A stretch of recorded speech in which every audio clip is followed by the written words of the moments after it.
Hi all, welcome to football arena. നാളെ CONCACAF champions കപ്പിൽ നടക്കുന്ന ആദ്യ പാദ ക്വാർട്ടർ ഫൈനൽ പോരാട്ടത്തിൽ മെസ്സിയുടെ ക്ലബ്ബായ ഇന്റർ മയാമി കളിക്കളത്തിലേക്ക് ഇറങ്ങുന്നുണ്ട്.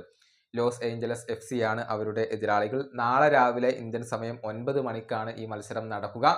ലയണൽ മെസ്സി ഈ മത്സരത്തിൽ സ്റ്റാർട്ട് ചെയ്യും എന്നാണ് പ്രതീക്ഷിക്കപ്പെടുന്നത്. അത്തരത്തിലുള്ള സൂചനകൾ ഹവിയർ മഷരാനോ നൽകിയിരുന്നു. കഴിഞ്ഞ മത്സരത്തിൽ പകരക്കാരനായി ഇറങ്ങിയ മെസ്സി ഒരു ഗോൾ നേടുകയും ഇന്റർ മയാമിയെ വിജയത്തിലേക്ക് നയിക്കുകയും ചെയ്തിരുന്നു. ഏതായാലും മെസ്സിയെ എങ്ങനെ തടയും? ഇത് ഓരോ പരിശീലകർക്കും പ്രസ് കോൺഫറൻസിൽ നേരിടേണ്ടി വരുന്ന ഒരു ചോദ്യമാണ്. ലോസ് ആഞ്ചലസ് FC പരിശീലകനായ സ്റ്റീവ് ഷെറുണ്ടോലോ ഇതേക്കുറിച്ച് സംസാരിച്ചിട്ടുണ്ട്. ഒരു ടീം എന്ന നിലയിൽ മെസ്സിയെ തടയുക എന്നുള്ളതാണ് തങ്ങളുടെ പ്ലാൻ എന്നാണ് സ്റ്റീവ് പറഞ്ഞിട്ടുള്ളത്. അദ്ദേഹത്തിന്റെ വാക്കുകൾ ഇങ്ങനെയാണ്: മെസ്സി ഒരു സ്പെഷ്യൽ പ്ലെയർ ആണ്. അത്തരത്തിലുള്ള ഒരു താരത്തിനെതിരെ വ്യക്തിഗതമായി തയ്യാറെടുക്കാൻ കഴിയില്ല.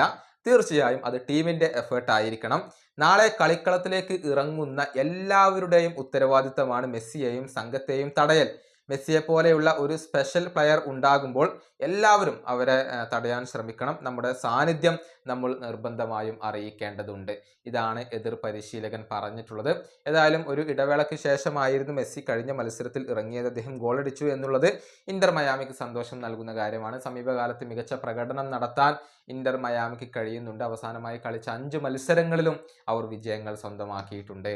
ഈ വീഡിയോയുടെ അവസാനിപ്പിക്കുന്നു. അടുത്തൊരു വീണ്ടും കാണാം.